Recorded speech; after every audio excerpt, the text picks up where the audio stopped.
Poverty is not just the absence of money, but the absence of opportunity. And the United States is a country where you have both freedom and abundant opportunities. And moving to the United States has given me both. I grew up in Lagos, Nigeria. I came from a close-knit family. I was the third of four children. And the best thing that my parents gave me was the gift of education. Even though I came from a poor family, they gave me education with the instruction that this is the tool that will help me to dig my way out of poverty and ignorance. But what my parents did was that they instilled in us the value of faith, hard work, and not giving up. They made us realize that if you put in the work, you will definitely get the reward. I came without a dime in my pocket. All I had was big dreams, determination to succeed, and the resilience. I got my first job at the age of 14. My job was on a construction site. My duties were to move concrete on a large pan from one end of the construction site to another one. I worked on that day from around 6 in the morning to about 7 at night. At the end of the day, the employer refused to pay me. And the reason was because she did not authorize the foreman to hire me. So I worked from sunup to sundown and didn't get paid. That tore up my spirit. And from that moment on, I decided that I was going to become a lawyer. And I was going to use every ounce of strength within me to fight against injustice, regardless of how powerful the opponent is. I am a man that worked my way up from nothing. I know what it means to feel like you're being unfairly treated, and I'm the person that can stand up to opponents regardless of how big or how powerful they are.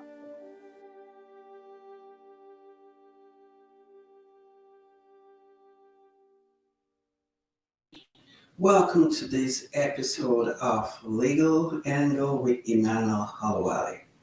My special guest today is John Delia Jr.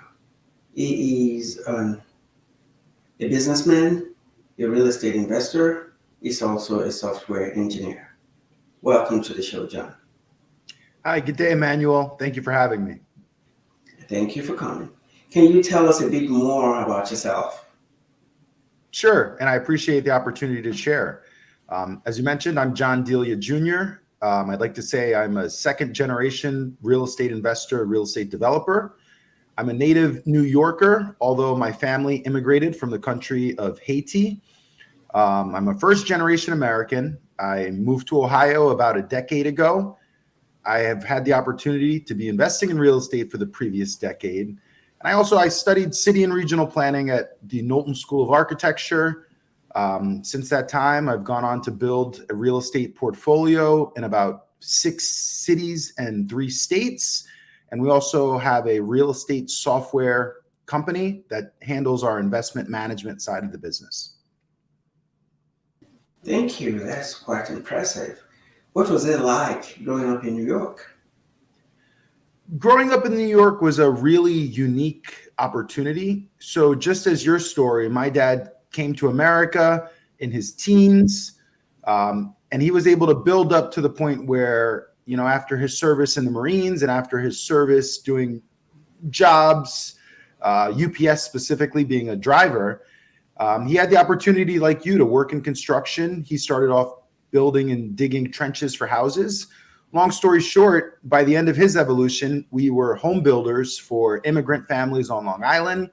So I distinctively remember starting in a smaller area in a cul-de-sac with a nice home to then moving to a predominantly white and Jewish community where we were one of 2 minority families to own a house in this neighborhood. And that just gave me a unique perspective because, once again, being an outlier in a very wealthy, affluent neighborhood, it teaches you a lot about yourself and about how others operate. And I'd like to say that helped influence kind of my mentality and how I operate today. What was it like for you having to grow up as one or two or few Black students in a majority white school or neighborhood? What was that like? In hindsight, I'm grateful, but being in it, and I can distinctively remember, it was extremely difficult. I remember since middle school, I was I'll call it an outlier, meaning I always knew I was different and not like the others. I had to learn how to thrive, sometimes being alone. I'd like to say that I had the ability to be within multiple groups. So we know in social settings and in group settings that different groups of people come together as friends, as community.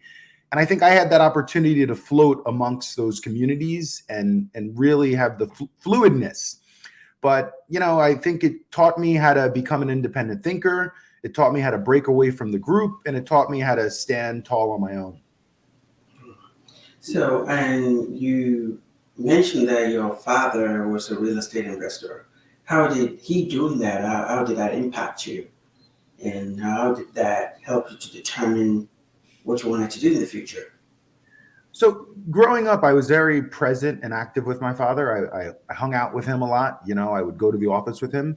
He was a real estate broker. We had a mortgage company. And I remember I would go to the office in Amityville, New York, and I'd be underneath his boardroom and his table. But coming from our immigrant family, I think the dynamic was never him communicating and saying, here's what we do, here's the business we operate. It was more so that was my childcare and I had to be present. I think that as I grew and as I became, I call it conscious, because I had the privilege of being unconscious and just getting to be a child. I think that, later in high school, one day I woke up and I realized the privilege of having a 6-bedroom house of the neighborhood we were in. And one day I said to myself, man, what does my father do? Although I would be at properties we owned, it didn't really sink in. And that's why I say unconscious. It didn't really, I wasn't really aware until one day, through the help of my friends who prompted me, hey, what does your dad do? Hey, what do you guys do? I started to look into it and discover it. And, for myself, I recognized that New York was very expensive. And without the right career, it would be a very difficult place to make a living or make a life. So, for myself, I said to my father, hey, I need to learn the family business. What do you do? And how can I learn this to be financially solid myself? So it didn't intentionally groom you. You had to get that information from outside to realize that you could learn a lot from him. Then you came to him, asked him to teach you. Then he started grooming you. I believe that was the case. It was never something that was pushed upon me. I think when I made the proactive attempt to say I'm interested and I'm willing, that's when the education began. And that's when the life decisions of make the shift. Are you willing to move? Are you willing to look outside the world? I'd like to tell people I grew up in a bubble and you don't really have to leave that bubble. So the question was, hey, do you want to leave the bubble and discover what's outside? And once you're aware, you can make your own decisions. So I remember distinctively leaving the bubble, getting in my car and driving to Columbus, Ohio to really get hands-on. And how did you decide that you're living in the bubble that was going to be Columbus, Ohio? How did you pick Columbus? So specifically, my father was investing in multifamily properties at this time. So he started off as a home builder, but later on we evolved into buying large-scale apartment complexes throughout the United States. Columbus was a market where we would purchase affordable housing and redevelop that housing. We had a large-scale apartment complexes and scattered site portfolio. What I mean by that is we had a numerous amounts of single-family homes that were located throughout different geographical regions in the city. I came on board to help. We call it stabilizing the portfolio, but essentially to take a vacant house and turn it into a quality home for someone to move into. So I helped with stabilizing the residential and the multifamily portfolio.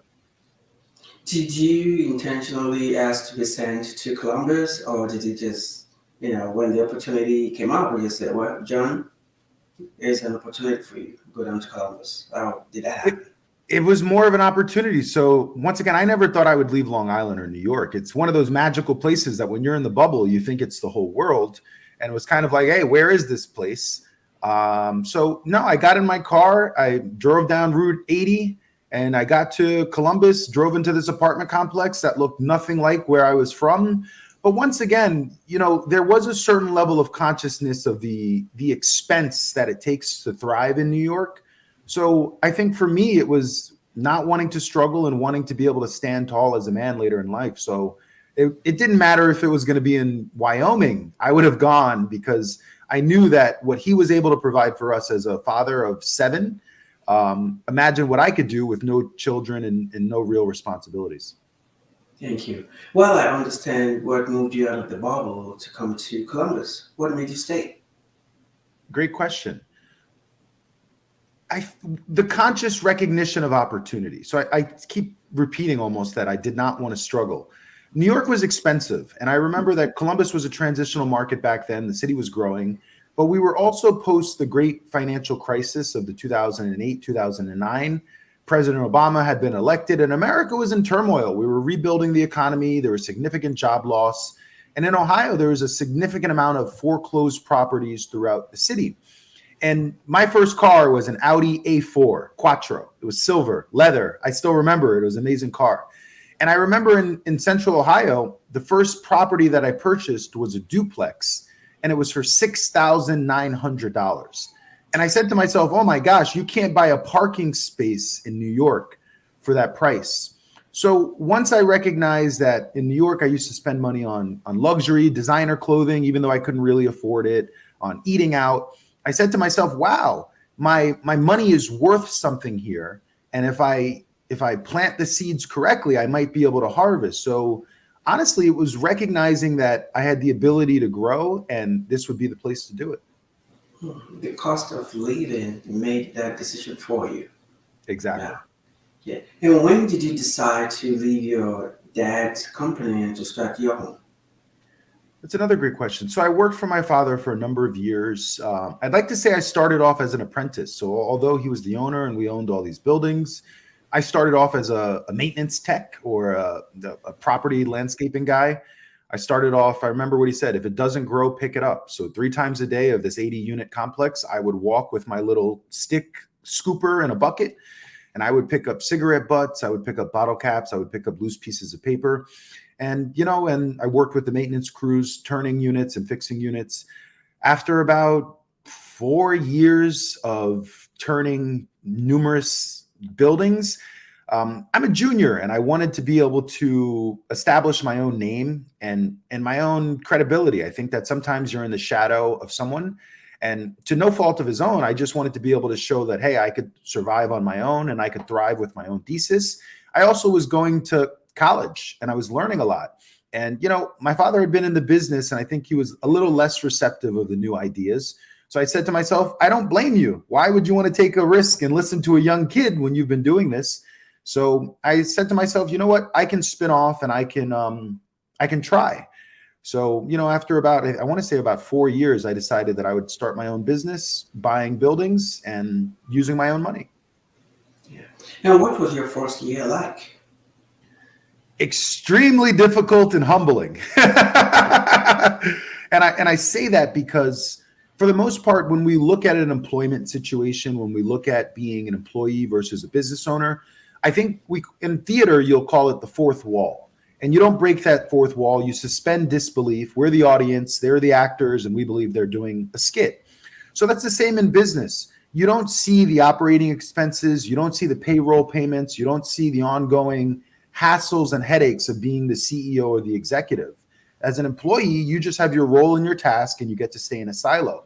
So the moment you unleash or open up that can, you're liable and susceptible to everything that goes on in that business. So I think there was a naively unfamiliarness of what it took to operate a business, what it took to be at the executive level. So I'd say it was definitely humbling. Did you have to call your father sometimes just to pick his brain when you're having one of those low moments? So I typically love to tell the story that I actually fired my father from helping me on my first property. And not in the sense that he wasn't trying to help me succeed, but in the sense that he was more so doing the job for me, although it was my money and my project. And I think back then I could admit that I was a very stubborn young man. So I think initially, even though I had the help and I could pick up the phone and ask for advice, I think that after I fired him from that first job, it was more so I want to prove I can do this. And with the lack of humility back then, not wanting to go back with my tail between my legs, it was more so I'm going to do whatever it takes to succeed. And I think that helped me, but I wouldn't recommend being as stubborn today. Yeah, your pride, the pride of youth. Exactly. Now you can look back and say, oh my God, maybe I could have done it a different way. And what was buying your first property like? That's a great question. Buying my first property was an unfamiliar process. So I think one, it was a little different than the traditional sense because I bought this building in cash. Like I mentioned, it was $6,900, so I could take it out of a savings account from working. Where most people, when they're going through a closing process, they have a mortgage and they go through all this underwriting. So I would say it was simplistic in the documentation and the closing aspect, but it was difficult because you entered this vacant, boarded up building and it was completely a mess. It was dirty, it was nasty. The mechanical, the electrical, plumbing was all removed and it was vacant.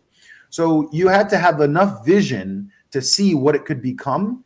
But once again, as I mentioned, I was still so unfamiliar with the full construction process that there was a lot I didn't understand about the systems of construction and how that aspect worked. So it was completely transitioning to a new market and having to start from the ground up. How did you educate yourself on the construction part of the business? That's another great question. So trial by fire, as they say. Initially, I started off on that building doing a lot of the work myself. So whether it was cleaning things out or painting, I did go through the process of trying to hire my own contractors, and unsuccessfully, I was taken advantage of. So I think some of those mistakes of I like to say that their analogy of being an ant among giants. So the more experienced person is a giant and they can crush you like a little ant. And I think that happens sometimes in business where you can be taken advantage of because you're not familiar. And the person on the other side of that table recognizes that. They can educate you or they could take advantage of you. So for me, a young guy with, cash money in my pocket, it was probably an easy target. And through that level of frustration, through that level of embarrassment, through that level of shame, I had to dig within myself and say, I'm not going to quit. I'm going to be resilient and I'm going to learn. So I think then the process became a mixture of schooling, books, and consistent training and being a consistent student. Yeah, what advice would you give to someone who wants to start off on their own, just like you did, and they have no idea about how to, about construction, how to fix stuff, how to electricity, plumbing, just general construction things? So when I started, believe it or not, the world has evolved in the 12 years since. Back then, the internet was brand new, smartphone technology was brand new. A lot of these apps were brand new. So today, you have the internet at your fingertips and you can learn anything, whether it's find a mentor, whether it's take a course on Udemy, whether it's go to YouTube. So what I'd like to tell people today is you have to start with the end in mind. And I'd like to say you need to reverse engineer the path that you're looking to achieve. So, I think it starts with having a strategy or a business plan. You could look up a business plan template and you could go through the strengths, the weaknesses, the threats, the opportunities. You can think about what am I trying to accomplish and what are the paths to get there. And then lastly, I'd say you need to really be hands-on and be willing to be a student of the business. Where I used to find shame in being dirty and being on job sites, today I think it's one of the strongest positions that I would ever could have asked for because now I'm a construction expert. So going from very difficult projects, now we can do new construction as an expert. But I think there has to be a willingness to start from the ground level. I think a lot of professionals, whether you have an MBA, an engineering degree, et cetera, you find shame in starting over from the perspective of what are others going to think of me because I'm starting from the ground up. But really, as I say, every rookie or every expert was once a rookie. So don't be ashamed. Just understand that you're going to go through a journey and your time too will come where you become a great one. Is it possible to be a passive investor without having to get your hands dirty? That all you just wanted to do is just put your money in? The possibility is there, but what I'd like to say is it depends. So I'll provide some context. If you are well established in your career, if you have reserves, if you have the access to credit, if you have the resources and the sophistication to understand how deals operate, how structures operate, if you're an attorney and you're well knowledge, you can we say allocate. You can put your resources, you can put your money to opportunities, and you could review them, and you could be passive. But in a sense, I tell most beginners, you don't want to be passive. Passive doesn't teach you much. You're actually letting it be done for you. I think in the beginning, you need to be hands-on to really understand every application in the business so that you're aware and you don't get taken advantage of. So I think that as you evolve in your journey, it is possible to be passive. However, initially, I think you'd want to be as active as possible so that you've earned that credibility and earned that experience. Thank you. The name of your company is I was in JV. How did you come up with that name? Excellent. So when I was in college, I started off getting a real estate license. And as I was getting that real estate license, I was also buying property. So I bought my first property at the age of 20, and I didn't have much established credit. I just had some savings from working construction, but I was also going to school full time. Inevitably, as a young, ambitious person, because there was an abundance of foreclosed properties at low prices, and I mean $10,000, $20,000, I wanted to keep buying those types of buildings. There was a point where I ran out of money and I didn't have access to sufficient credit to allow me to finance those properties. So my real estate law professor inevitably became my attorney. And through the process, we developed a joint venture structure where John, as the developer and hands-on person, would find partners who wanted to put their capital into a deal. So I would buy a building in cash, and an investor would have, let's say, $30,000, $40,000. And we would partner together in a joint venture, do this legal framework that would allow me to be the day-to-day person and operate the building, and them to partner in the upside and partner in the decision-making and in the entity. So realistically, joint ventures were a structure in business and in real estate that allowed me to keep growing, bring on partners who were active but hands-off, so somewhat passive, and it allowed us to keep growing. So then I recognized that that would be a great business model because it allowed me to buy dozens of buildings. And I remember when I bought the domain HousingJV and HousingJointVenture.com, I was like, oh, this is genius. Nobody's done this. It's done in commercial real estate, but to the extent of residential at the time, nobody claimed it. Wow, interesting. How do you decide which property to invest in? Great question. So what I'd like to tell most people is in the beginning, you can be naive, but eventually when you want to scale, it's going to take a lot of strategy and structure. So I tell people we are thesis driven. Real estate investing, anything can be almost like a scientific endeavor where we have a hypothesis and we're testing our assumptions, and then we implement that into the marketplace. So today, we have a framework in which I follow, and I'm seeking a particular type of asset class.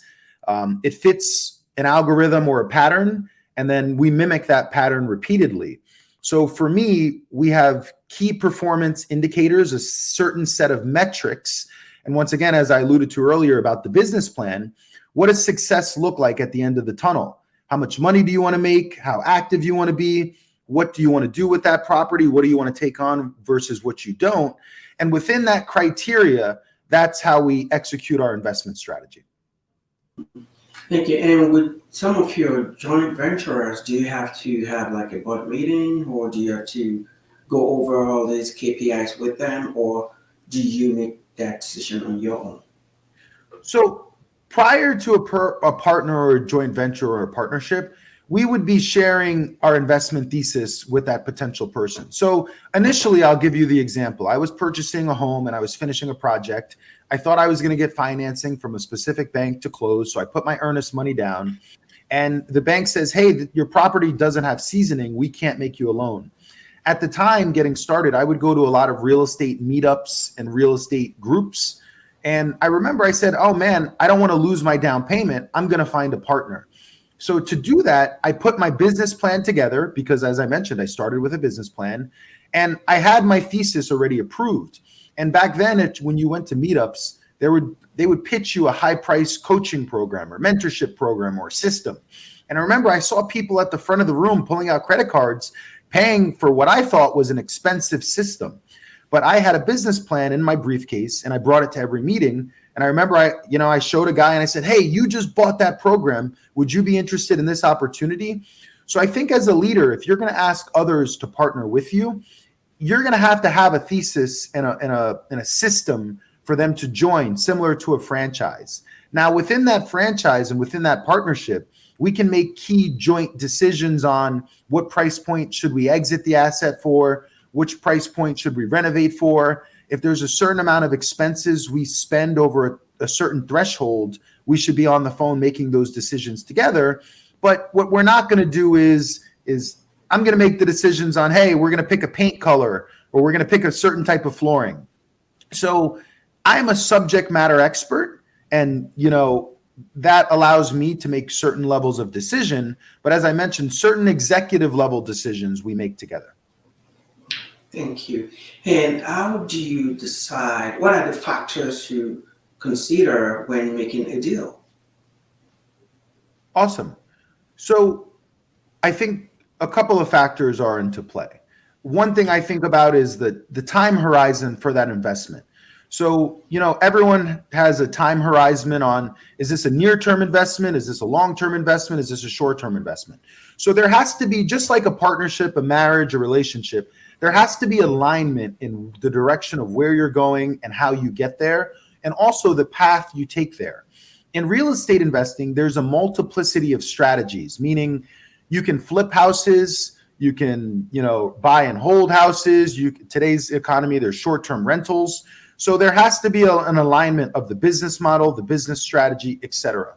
So that's why I say, as an individual, you need to determine those KPIs or that strategy for yourself.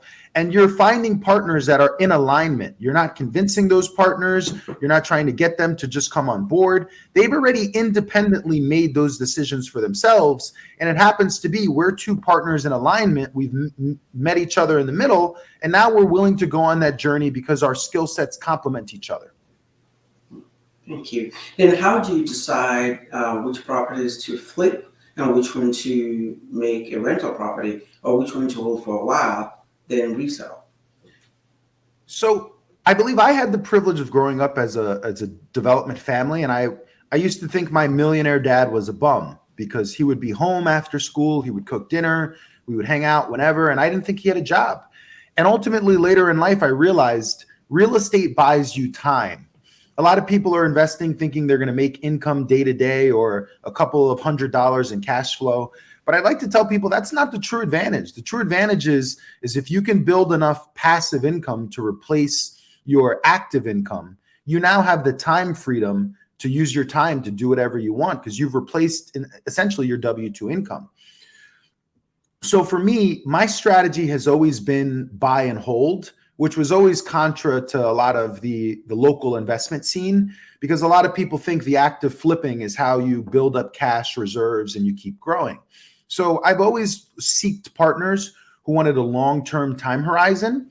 And as our thesis began to be more firm and developed, we recognized that wealth in real estate is made over time. When you look at the evolution of cities, when you look at the evolution of neighborhoods, not only do you see appreciation and you see as infrastructure grows, as population grows. As I mentioned, when I came to Columbus, Ohio, there was an abundance of foreclosures. Today, the market is booming and it's one of the most, popular investment markets in the country.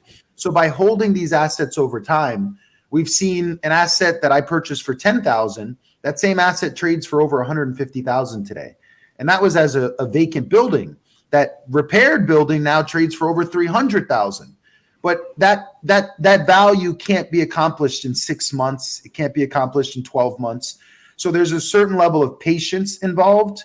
And I think that too often there's a misalignment in your partnership if somebody wants a short-term deal versus a long-term. So I've always been a buy and hold asset. And we've kind of followed that business model even today. Thank you. Now, what is the average length of time you've held onto a property before flipping or before selling it? I'd like to tell people I can hold anywhere from 5 to 10 years, 5 years plus being the sweet spot. Similar to when you go through the evolutionary process of going back to school or getting a graduate degree. Think about that journey of 4 years of undergrad and the transformation, or the 2 years of a master's degree, or the 3 years of law school. You're going through a physical and a mental transformation, and that's the same in the real estate and the physical assets business. And I believe that when you look at families who own assets in certain cities, you'll notice that those families have owned certain buildings for generations or for long periods of time.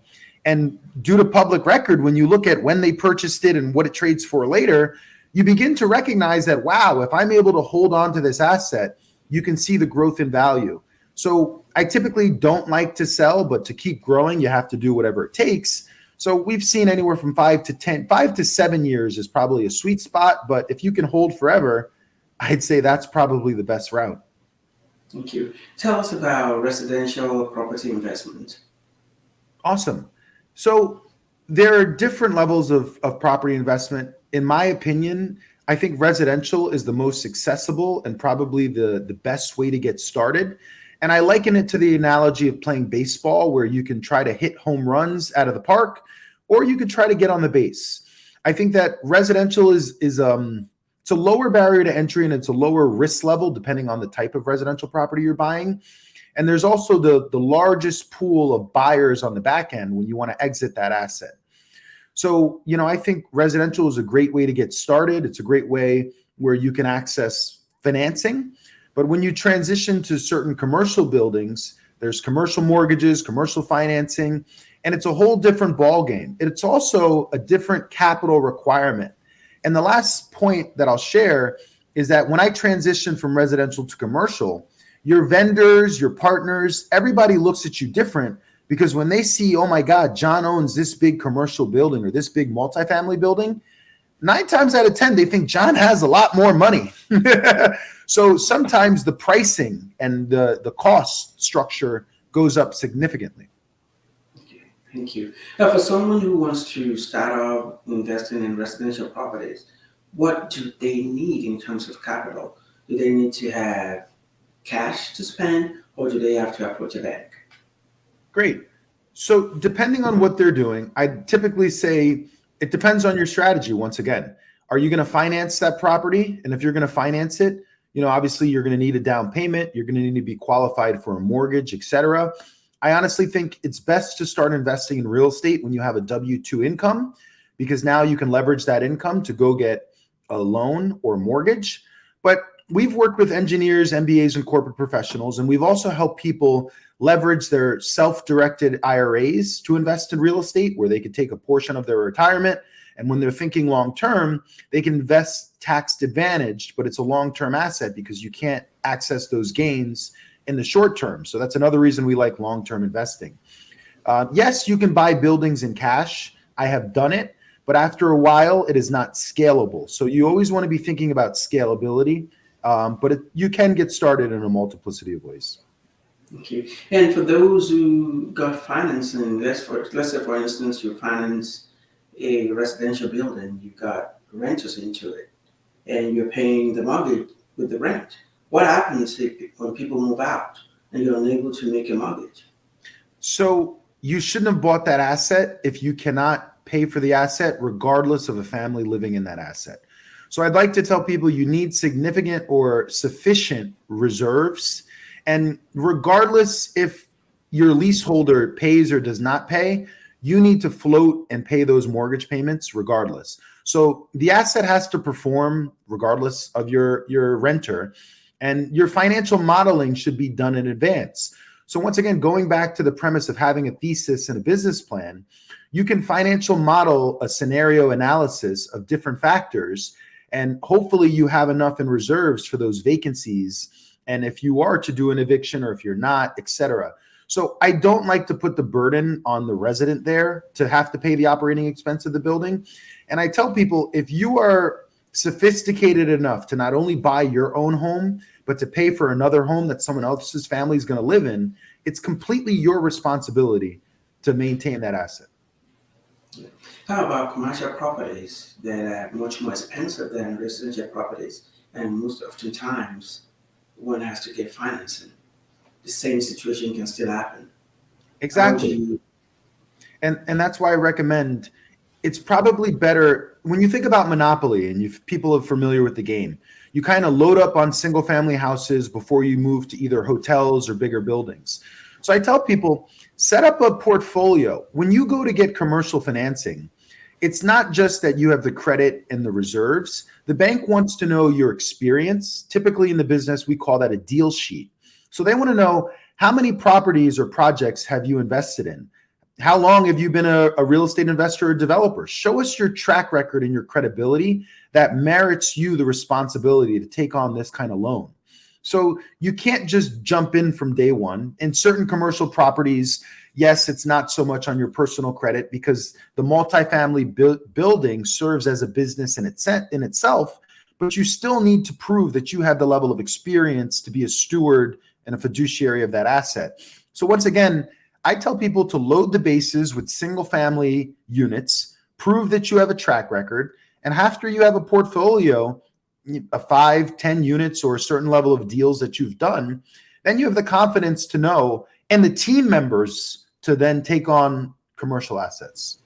Thank you. And what are the best ways to maximize your investment? That's going to depend on your investment strategy. So your investment goals are going to be your own personal goals of what you're trying to accomplish. And you and I may have different goals. So in real estate, and whether it's commercial or residential, we talk about highest and best use of an asset. And each of our vision for highest and best use may be a little different, but that's the creativity of the business, is that the restrictions of the box are the zoning codes, the location, the purchase price, etc. And we apply our creativity to say that I can extract value from this asset by applying this business model or this business thesis. But there's no one size fits all. It's that the implementation and time will tell who was correct. And essentially, depending on residential or commercial assets, that thesis and that business model, the pro forma, the financial model that you do, is being executed and proven. And that model that you give to your lenders are agreeing that based on the financials, based on the reserves, based on the rents, we agree with you that your vision for execution is feasible, or we do not agree with you that it's feasible. Thank you. And for someone who just wants to get started, what would you recommend? Do you recommend that they start off on their own, or do you recommend that they get into a kind of joint venture to minimize the risk? That's a great question. So initially, I find that the best way to get started is to start by buying your own personal residence and being a homeowner. So that's the first step. Our most successful clients have already owned their own home, and they know what it's like to be a homeowner. They know what it's like to do property maintenance. They know what it's like when things go wrong, or if a sump pump backs up or a sewer line backs up, or they're familiar with that process. Next, I think that the smartest path to investing, and that's my personal opinion, is a joint venture initially, because there's a certain level of unfamiliarity when it comes to, let's say, what does a great lease look like? How many pages should a lease look like? What are the clauses of a standard lease? How detailed should those clauses be? What does a contract look like for dealing with a contractor or a subcontractor? What is the process and framework for going through a residential development or commercial development? So just like a commercial franchise, we believe that a managed joint venture is just like a franchise, where you get to operate at an executive level. You get to look at what are the systems, what are the best practices, how do I understand the formulas? And we call it development with training wheels. And it helps minimize your risk, because just like if you're going to trek up a mountain or go for a hike, or you go to a museum and you go to a tour and it's guided and they're explaining to you what the significance of this artwork is, or why we chose this path up the mountain versus the other, it's great. And then once your level of sophistication increases, you're confident enough to say, hey, I've gone this trail before. I want to try this unique path or another unique path. But once again, there are no barriers, so you can enter the market however you see fit. But in my view, I think that training wheels in a joint venture is probably a superior strategy, and it saves you a lot of the stub toes and the mistakes that you're not even aware you're going to go through. Thank you. Can you tell us a little bit about social impact investing? Sure. I think that there's a lot of people who want to, when I talk to people looking to invest in real estate, I've heard a lot about the narrative of I want to provide affordable housing or I want to help improve communities, et cetera. And when I was getting started in real estate, I remember wondering and asking my dad, why are certain neighborhoods impoverished and not so beautiful and others are beautiful? And I remember particularly in one market, I said to him, why are there so many boarded up houses? And he said to me, son, someone owns every single one of those boarded up properties. I was like, wow, I didn't think about that. I just thought they were just phantom properties. So I recognized, similar to Monopoly, that if you purchase a building, you can not only determine what happens to that building, who lives in that building, what stores or commercial is in that building. You have a lot of power and control. So whether it's social impact is, we're all social beings, social media. So no matter what community you're in, you're impacting people. Real estate is a people business. We work in buildings, we live in buildings, we eat in buildings. That's our whole built environment. So for the most part, if you want to impact people, he who owns the land controls that community. So for me personally, the communities that I have invested in, I've gone to disinvested or underinvested communities, and I've wanted to be the positive impact to help transition that neighborhood to a more solid foundation. And I do that through buying the asset, through providing quality builds, quality materials, through vetting the tenants more rigorously or not putting up with certain nefarious behaviors. And that allows me to impact the people who don't have as much control. And the example I give is children. Children in an impoverished neighborhood don't have control of the boarded up houses, of the litter on the streets, of what they see. They're just there because an adult put them there. So for me, I've looked at how can I impact the people who don't have as much power by me being the powerful. So you use your investment to help those without power. Exactly. And how does real estate investment impact taxes? I think the percentage is 90% of multimillionaires in the United States use real estate as an investment strategy. The United States IRS tax code favors those who own businesses and those who own physical assets, real estate. As I alluded to earlier, even if you use your tax advantage retirement accounts, there are tax benefits to real estate. Typically, you will find that high income earners who are paying a heavy amount of taxes utilize real estate to reduce their tax burden. So once again, the rules of the game are put into the tax code, into the tax strategy. So real estate fits in an overall portfolio to either minimize or maximize your taxes. So that's why the wealthy choose to use it as an asset class, is because I can reduce my tax burden. I can own an asset that's going to either cash flow or appreciate, and it's going to put me in a better financial situation. So rather than looking at it as negative or loopholes or shame on them, the US lawmakers have provided a book and a code. And I tell people it's our job to read the code, read the book, learn the rules of the game, the box, and then think creatively outside the box. So for maximizing your own tax position, for maximizing your own portfolio value, I think that real estate is a great asset class that fits within. Thank you. Is there a threshold amount that someone would need to get started? I think the threshold amount is determined by the level of reserves, the asset that you're going to purchase, and the strategy you choose. Once again, leaving New York, I lived in a very wealthy neighborhood. So $6,900 couldn't buy me anything, maybe the lawnscaping bill. But when I moved to Columbus, Ohio, my money was valuable. So what I tell people is just like when the immigrant stories or migration patterns of people moving from one geographic location to another for better opportunity, for better access. My investment thesis has followed maximizing purchasing power. Where are my dollars more valuable, even if it's not in my own backyard? So I think it depends on your strategy and how can you maximize your purchasing power. And then from there, you can figure out how much money do I need. But once again, it starts with a strategy and a plan, and then finding what markets meet my criteria, and that's where I execute, and that's how I find pattern recognition. Thank you. And what are those challenges that new investors face? Great question. New investors face, numerous challenges.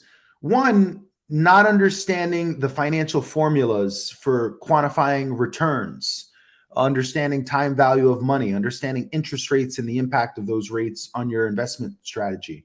New investors might not be familiar with construction. Although we say real estate, the building has to be built by contractors. A new investor might not understand how to work with engineering teams, architecture teams, the legal documentation required. Real estate is still a people business, and there's interdisciplinary stakeholders that it takes to accomplish your goal. And that's why I mentioned that the commercial bank requires you to have experience. If you're not familiar with a municipality or the government regulations or the permitting process, all of those things are things you're going to have to learn. And typically you're going to pay to learn those. And on the downside, the bigger the mistake, the bigger the cost in real estate, which could either bankrupt you or lead to financial hardship. That's when you hear about foreclosures or people who didn't succeed in real estate. And I think that you have to minimize those level of mistakes by figuring out, do I have a strong enough team? Who can help me fill in the blanks? Who's been down this path before I have, so that I don't have to make the same mistakes or fall into the same pothole? Thank you. Can you tell us about your book, Life, Liberty, and Property? Yes.